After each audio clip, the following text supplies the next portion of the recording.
अमित शाह बहुत straight forward करके भी काम बिगाड़ रहे हैं। अगर उन्हें खेल ही करना है नीतीश कुमार के साथ तो ये बिना बोले भी वो कर सकते थे।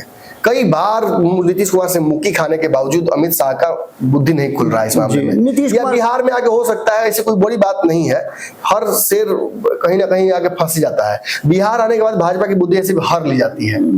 बिहार रूपी जो समुंदर है उसके मगरमच्छ तो नीतीश कुमार है। बिल्कुल अब आइएगा तो उसमें कोई शक नहीं। ये बात जदयू के नख से सिख तक के नेताओं को पता है। आज जो पावर, जो भोकाल जदयू के एक कार्यकर्ता में है वो भाजपा के विधायक में भी है क्या? सवाल ही नहीं है। आज नीतीश कुमार के ब्यूरोक्रेट्स में जो ताकत है उनके मंत्रियों में भी है क्या? भाजपा एकदम नहीं, एकदम नहीं है। नतमस्तक ही होना यही तो दिया है। हाँ, नीतीश पावर आपका डाउन हो जाएगा। बाहर नहीं, आप बताए औकात बाहर छोड़ के आई, दरवाजे के अंदर आने और ये छोड़ के आना पड़ता है। और मोदी जी को इज्जत वो दे देंगे, लेकिन बाकी किसी को क्यों दे? मोदी प्रधानमंत्री हैं। बिल्कुल बिल्कुल। और मैंने आपको कहा कि मोदी जी का एक सर्टेन एफिनिटी हमेशा नीतीश कुमार के प्रति रहा है। और बात भी होगी तो दोनों की बराबर होगी, वो कोई बीच में कोई नेगोशिएट नहीं करेगा।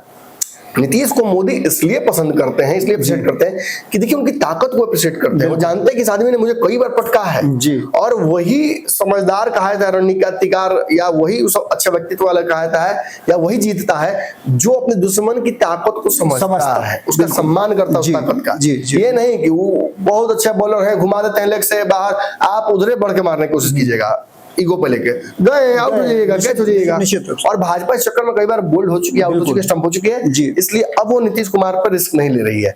लेकिन अमित शाह एक अलग रणनीति पर काम कर रहे हैं। जैसे मैं बार बार बोलता हूँ कि दो टीमें काम करती हैं, और जैसे अब देखिए मैं बार बार कह रहा हूँ, मैं कहता हूं विजय सिन्हा अमित शाह की टीम के हैं और सम्राट चौधरी मोदी वाली की टीम से। और बार बार आपको दिखता भी है जब जब मोदी जी कार्यक्रम में जा रहे हैं तो उनके रथ पर बिल्कुल सम्राट चौधरी, और जब जब अमित शाह वाली बात है तो तब स्वाभाविक नजर आता है कि अगर कोई लीड कर रहा है, हाँ लीड कर रहा है तो वो है। ऐसे में जब तक बिहार को, चूंकि अमित शाह वाले पैटर्न पे बिहार नहीं हो पाया, तो अब मोदी जी ने अपने कमान ले ली है, तो उस कमान के हिसाब से नीतीश बड़े हैं, नीतीश के हिसाब से सब कुछ होगा, नीतीश मुख्यमंत्री बनेंगे।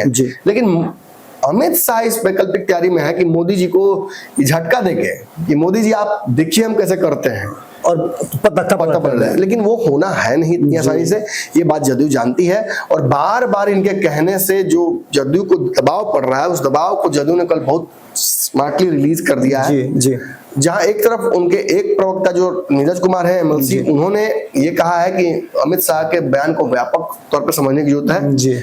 उनका कहीं से ये कहना नहीं कि नीतीश कुमार नहीं होंगे सीएम, उनका कहना है कि ये तो प्रक्रिया है, प्रक्रिया के तहत होगा, लेकिन नीतीश कुमार के अलावा कोई विकल्प भी नहीं। सारे गठबंधन के घटक दल ये बात बोल चुके हैं। मोदी कह रहे हैं, जब मोदी कह रहे हैं तो अमित शाह की बात कहां से आती है?